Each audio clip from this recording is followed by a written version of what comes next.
Welcome back. If you're just joining us, you're still on the POLITY, reaching you live from the nation's capital in Abuja. And now we're going to be talking about Ondo State politics in recent happenings, where during this festive period we have mixed emotions with the demise of Governor Akeredolu and the swearing in of Lucky Aiyedatiwa as a new governor yesterday. Now, in the statement issued by the State Commissioner for Information and Orientation, that's Mrs. Bamidele Ademola Olateju, the governor gave up the ghost in Germany on Wednesday, that's yesterday, after battling prostate cancer, and then he died at age 67. The governor, who has faced criticism for his decision to withhold power from his deputy, Lucky Aiyedatiwa, commenced his medical leave in June. Now, the leave was subsequently prolonged based on medical leave. He formally transferred authority to his deputy, Lucky Aiyedatiwa, and went on another medical vacation on Wednesday, December 13th. And now, affectionately, Katie Akeredolu had a profound impact on the nation's political climate, and in his public life trajectory includes advocacy, legal practice, and are listing some of his profound achievements. Akeredolu, formerly known as Aketi, was the governor of Ondo State from February 24, 2017 till December 27, 2023.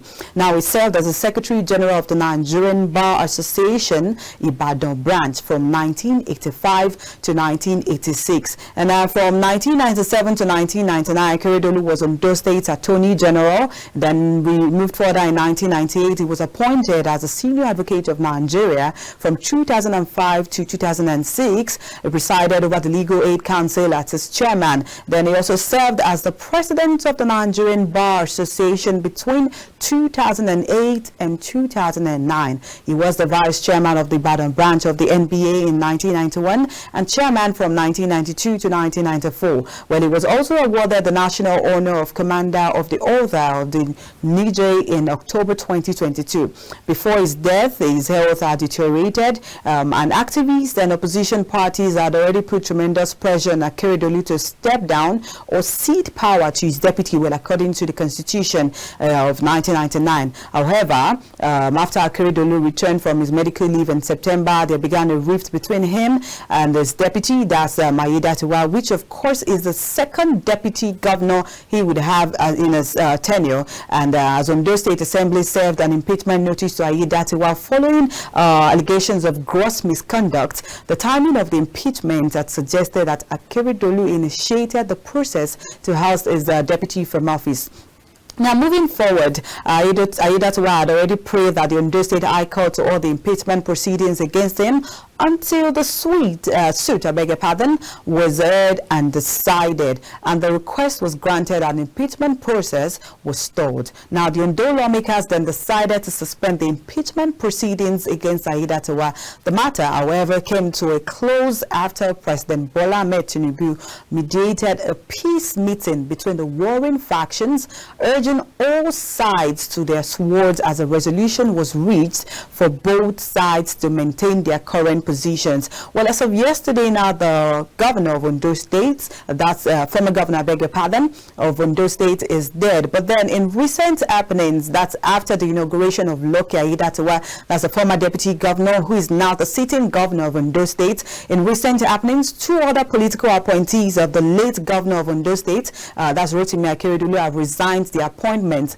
Now, recall that the special advisor to the late governor on union matters and special duties, that's Dari Aragbaye, and the chief press secretary to the governor, Richard Olatunde, resigned their appointment yesterday.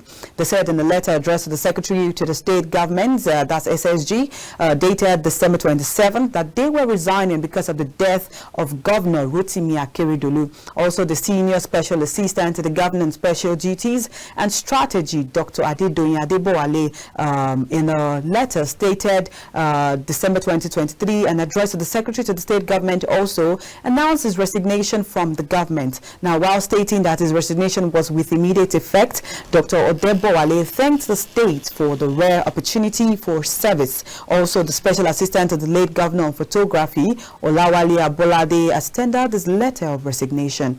Now, Abolade, in a letter dated December 27th, also said his decision was based on the unfortunate death of his principal, a courageous and honest leader, Rotimi Akeredolu. And now, to analyze all of this and more is Sowore Omoyele, joining us from our Ondo studio. Good afternoon, Sowore.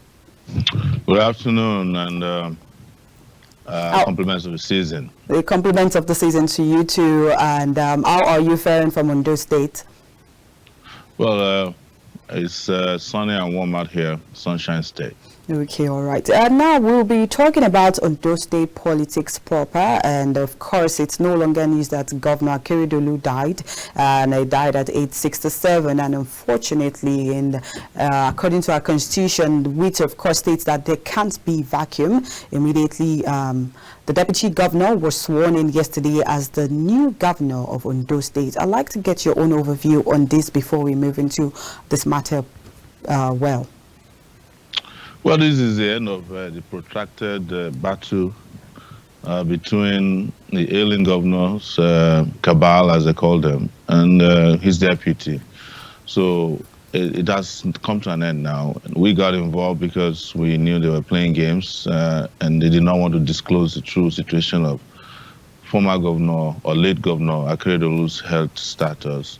And we felt like they were just committing crime in his name. So we got involved, and somehow this has been resolved in the interest of, justice, you would say. Okay, this has been resolved in respect of justice because the governor died. If he hadn't died, do you think this case would have been settled amicably, I mean, the same way it is right now? Well, what we had recommended was that they invoke the doctrine of necessity, and which meant that they would have allowed the deputy to be substantive governor. All the prolongation of this crisis was unnecessary in the first place. It was driven by greed and, criminality. Okay, I'd like to ask something. Of course, we are humans and we cannot totally push out empathy from this case. I'd like to ask, what's the general mood in Ondo State, given that, two things have happened in less than 24 hours, from the demise of one governor to swearing in of another governor. Even in the swearing in video, we saw where a certain man beside the new governor was crying. What's the general mood coming from Ondo State? What's clear is that Nigerians don't care about these issues anymore. We're in the middle of Christmas. People can't even celebrate Christmas because things are really tough for them. And it's not as if this deputy governor that is now governor is different from the one that died. So they look at it objectively, and their objective conditions won't change anyway. So people are just going about their normal business or subnormal business. Now that you've mentioned that, it's going to bring me to my next question. You said it's not as if the new governor is not even any better than the former governor. What does that statement mean? Well, he's deputy to the governor. If you come to Ondo State, these guys haven't done anything. There are no roads. They don't pay teachers. They're just taking care of themselves. While Akeredolu was away, 7.9 billion naira went into the security votes in the states. So that was why I described him as the most expensive ghost worker in the country. So what I'm trying to tell you is that that people of the same political party, they are all APC people. So one died, the other one moves in there. Their policies won't change, their character won't change. People are looking forward to the next election, I think. So you don't think it's a person issue, it's a party issue? Their political party has been a problem for Nigeria. It's a party issue. You have to belong. You have to have a certain character to belong to that party. What are these characters? Able to steal, be able to lie to people, have no sympathy or empathy for people. You just take care of yourselves and abandon the people, projects, and the ideas that can make the country move forward. That's what they are doing at national level. The political parties' membership at the lower level do the same at the state and local government level. So, okay, now that you mentioned all of this, you'd agree with me that the deputy governor and the vice president have little or no, they are more like figureheads that are just to step in when peradventure anything happens to the president or the governor, in which in this case it has happened. But then you cannot just conclude that, oh, Ayedatiwa is something, or has he done anything from, let's say, he has antecedents of not functioning well in whatever position he's put into. You have said the right thing. Has he ever done anything before? You're hearing about him for the first time, I'm sure, probably, because he has not done anything before. He's a deputy governor. They call them spare tires.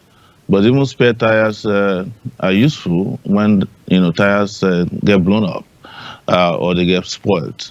What I'm trying to tell you is that if he was a different character before now, he probably wouldn't even be in the APC. You would have seen it by now. So that's, you should remember that before he became the substantive governor, part of the struggle against him was that he was involved in corruption. That's what the House of Assembly claimed. And that as a result, they were going to impeach him. He was about to be impeached. So that might have other connotations, but that's what we know publicly. What I'm telling you is that I'm in Ondo State now. There is nothing to show for, governance in the state. And as a result, I'm not expecting anything different. And the people of Ondo State that I've seen since a new governor was sworn in, have you seen anybody jubilate on the streets? Nobody. Nobody is. We're just going about their normal businesses. Nothing new. They've been through this before at the national level. That was the same way people said, oh, when you're at that, maybe Jonathan will be different. But you know the story today. Okay, still speaking on the deputy governor that became the governor right now, which of course is His Excellency Loke Ayedatiwa. Remember that he fought a lot of impeachment processes in court. And right after he was inaugurated, we've seen, 2 to 3 persons resign. What does this mean for his administration? I think those who resigned had to do so because they overstepped their bounds, within the context of the controversy and the crisis. They had no future. And if Nigeria were to be a serious country, those guys will have no future politically, ever again. They ought to be banned from participating in public office, especially those who made the political crisis to the point of, destroying the state. They held this state to ransom for as long as it lasted, until yesterday. And this also included... Well, go ahead, please. Yes, this included even ensuring that people have no right to complain. Where we came, we were coming for a rally, a protest and town hall meeting, I think a week ago or thereabout. The DSS was running riot all over the place. They went to traditional ruler. We paid for the hall. They won't let us participate. There were threats and all of that. These were the characters that were involved in those things. But as you know, all of that is over now. But I'm just saying to you that I'm cautiously warning that there's nothing to be optimistic about based on what I know and what I see on the ground with the way the citizens in this state have reacted. That's what I'm telling you. Okay, so you're outrightly saying there's no trust, there's trust deficit coming from the people to the new governor, and of course there's no love whatsoever between the people and the governor. If you found it anywhere else, you can tell us. But do you think Loke Ayedatiwa can unify and also play a peaceful role within the state as the governor? He, of course, headed to court to say, oh, he was refuting the impeachment party. And then in all of these, the current House of Assembly members that were probably against him, they were against him the other time. And, of course, they took him to court. What does this mean for them? Because one would wonder, yes, it is politics, but then what happens after? I want to be clear, I'm not a member of a political party. I'm not a member of the cabinet of Ayedatiwa. My own intervention in this case is to ensure that justice reigns supreme in my state. I would have done the same thing if it was another state. I did the same when there was a national crisis of a similar nature. So we just came in here to make sure that, there's some kind of smooth transition. We're not here to determine who unites and not unites. If we were left alone, we wouldn't even be involved in this, because somehow it's counterintuitive to help thieves organize themselves so that they will keep doing what they know how to do, which is stealing resources of the state. But we have to do what we need to do because that's what we believe is right, and that's what our conscience tells us is right. That's why we came here. Okay, so we have this video with our MCR guys where a certain Jimmy, or better still, Jimmy Adekunle narrated the last days of late Governor Akeredolu and the role of his wife Betty, the former First Lady of Ondo State. I'd like us to quickly play that video, and then we come back and then we'll analyze more on Ondo State. May God forgive him all his sins, and may God accept him on his right side. Folks, there is nothing that kills a man than having a bad wife. Having a bad wife. You may not know, but I've been following all the events. Akeredolu did not enjoy his last days on earth despite all the wealth. And this is a big lesson to we that he has left behind here. To we that it's not that money cannot buy you happiness. Money cannot buy death. Money cannot cure sickness except God Almighty. And this happens if you have a good wife by you. A wife that can intercede on your behalf. Either a Muslim or a Christian. When Ondo State were busy praying for Akeredolu, the wife said she does not believe in prayers. And today, where are we? And that is the fight I've been fighting for the past 7 years. That Akeredolu carried our state and gave it to his family. But thank God today, it has come to an end. It has come to an end. But it's a big lesson to all of us. It's a big lesson even to Betty herself. That she's acquiring the whole of everything in this earth. She's acquiring everything on this earth. Having the biggest fish pond in Nigeria. Building the biggest hospital in her village. Turning her village into a Mecca, having choice properties across Nigeria, in Ore, in Ibadan, in Lagos, building hotels, buying houses. They bought all the streets in Ibadan. They bought almost all the houses in Owo. Where are we carrying all this to? Nowhere. Today Akeredolu is gone. Money cannot save him. I told you, bad wife. When Akeredolu came back from Germany, Betty purposely brought him because of the economic looting in Ondo State. He brought Akeredolu just as a decoy for him to steal from Ondo State, and he stole heavily. And he abandoned Akeredolu in Ibadan. The 3 caregivers given to Akeredolu, do you know that they were not even paid their salaries? 2 of them left. That was the reason why they took Akeredolu to Lagos to go and stay with the brother. I can tell you that Akeredolu family are not happy with Betty at all. When Akeredolu was with the brother in Lagos, when things start getting worse, that was when they were planning to take him out of the country for the second time to Germany. I was aware until Asiwaju was able to give them an ambulance.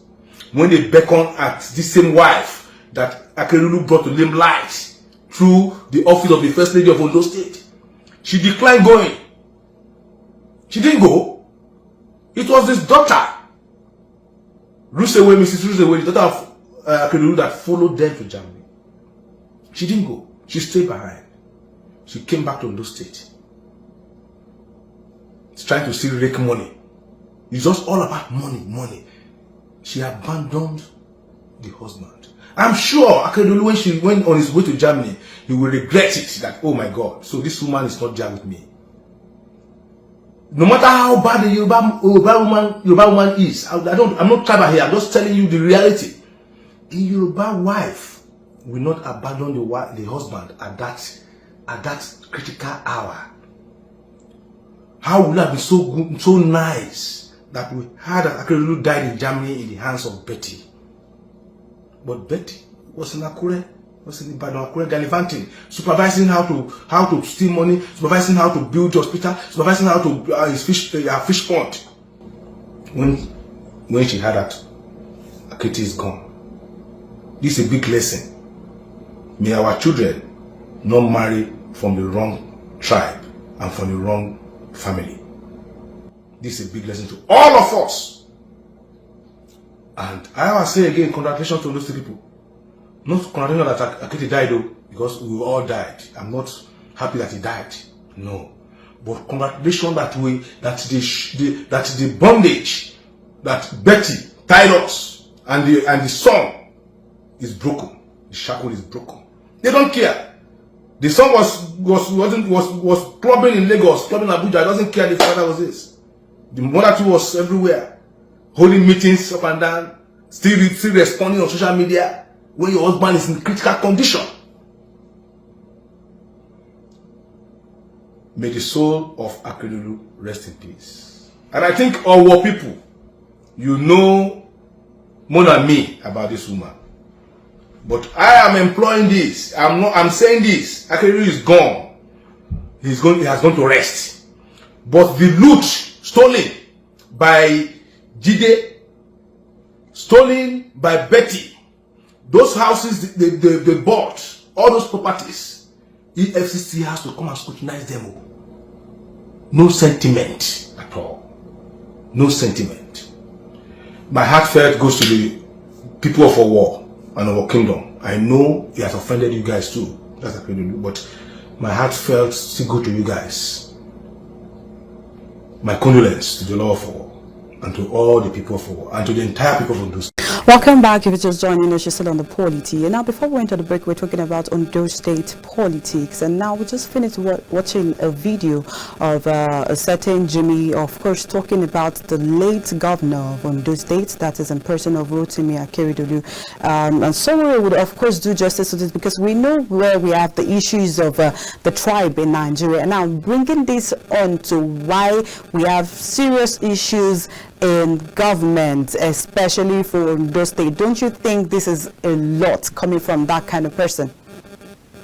I did not get a chance to watch it. I was watching, but there was no audio, so I can't comment on such as I don't have anything to say about it. Oh, okay. Let's quickly move to other matters. Now, still in Ondo State, the local government caretakers chairman, they were inaugurated recently. Now, some have called on the new governor to dissolve them due to the substituting court order. What's your take on this? They have to throw them out. The only way to have local government leaders is to allow for local government elections. And I'm aware that elections are happening next year. Yes. They should hasten that process, go for elections, and this should apply nationwide. There's no reason why governors should be appointing local government chairmen and councillors when, as a matter of fact, the law says clearly that they should be elected into office. But they do it because that's how they steal local government funds.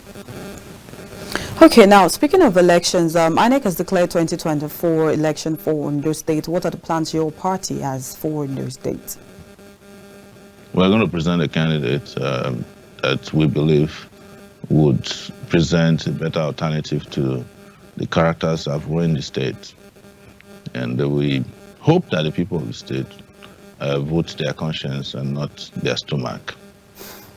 Speaking about that, do you think your party stands a chance? Because, of course, we know that the popularity of the party, too, plays a major role in elections in Nigeria. We stand a better chance than all these so-called big parties, because it's a party with ideology and plan for how to develop the state. So, but, you know, the question should be asking is if they are planning to hold elections or selection. In the last local government election we participated in a state, our party, we were still voting when they announced the results in Akure here. So the state local government electoral commissions, the state electoral commissions across Nigeria are worse than even INEC, the national one, even though they are they are brothers and sisters,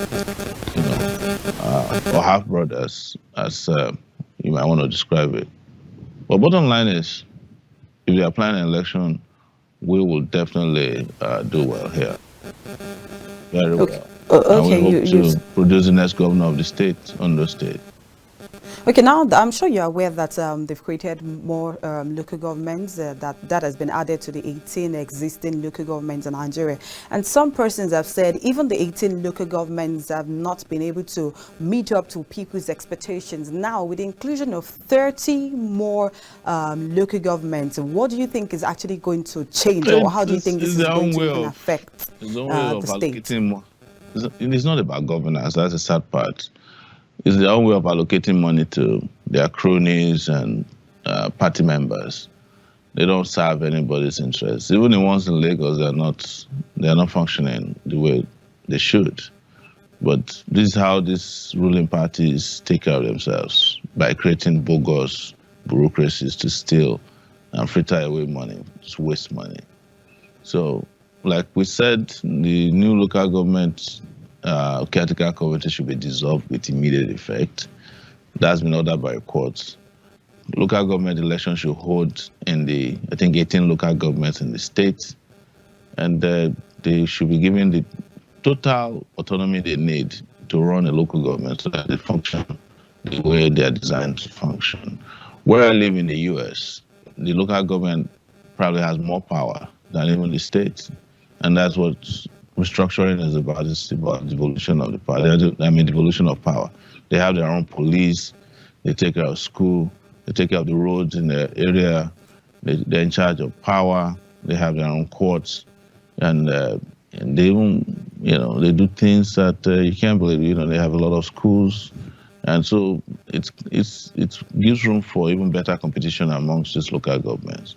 But the way they run local government in Nigeria is that the governors get their allocation, steal it, and then they handpick people who would not complain about how they are distributing those funds, or outrightly stealing them most of the time. Speaking about distributing funds and allocation, of course, you would agree with me that Ondo State is a land filled with milk and honey. And of course, there should be certain expectations for the new governor. How do you think the new governor can actually harness and actually be able to function well? I mean, he has limited time to be the governor before the election happens. So let me just tell you, the new governor is going to spend most of his time and money doing two things: fighting off the old enemies, because they will not go away now. And secondly, he's going to try to buy the primaries of the state. He wants to become the governor for another 4 years after this one is done.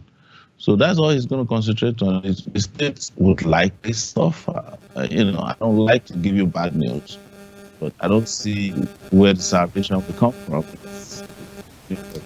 But do you even think he stands a chance with his party? I've only met him casually somewhere. Yeah. So. Okay. Speaking about the new governor, do you even think he stands a chance of clinching the ticket for APC as the next gubernatorial candidate for APC? Whomever has the biggest watchers in APC will get anything they want. So if you're a governor, you have access to state funds. You just go and buy the party apparatchiks and get the primary ticket, and boom, you're in as a contestant. That's how it works. That's why they were fighting him, to ensure that he was impeached, so that he won't have that ability and advantage over the rest of his co-contestants in the APC.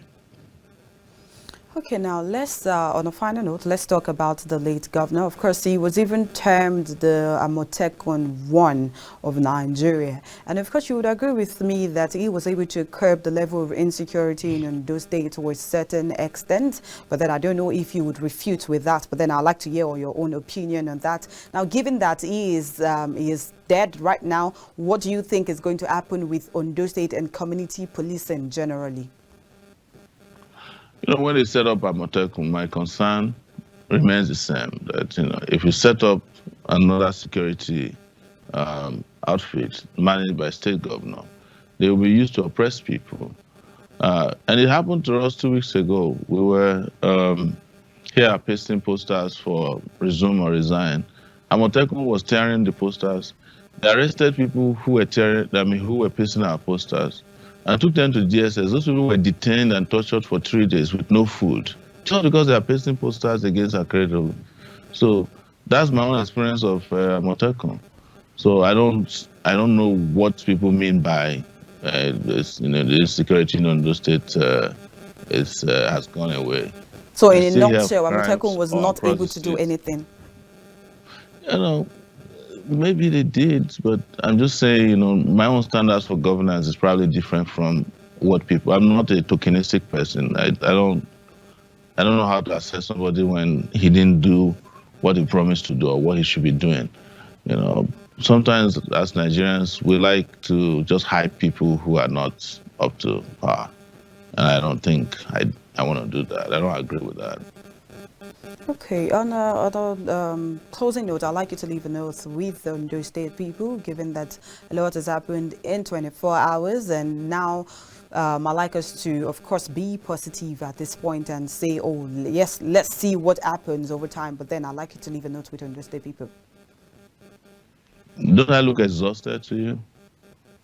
It's because I'm depressed by what I've seen in the States, honestly. So I don't know how to be positive. I just wish people happy holidays. All right. Thank you very much. That's all, Omoyele Sowore. Thank you for having me. Thank you very much. All right, and this is where we wrap it up for the POLITY for today. Thank you for staying tuned, and we'll be bringing you other matters. So stay tuned to KAFTAN TV for more updates. I remain Messi Babajide. See you same time, same station tomorrow. Bye.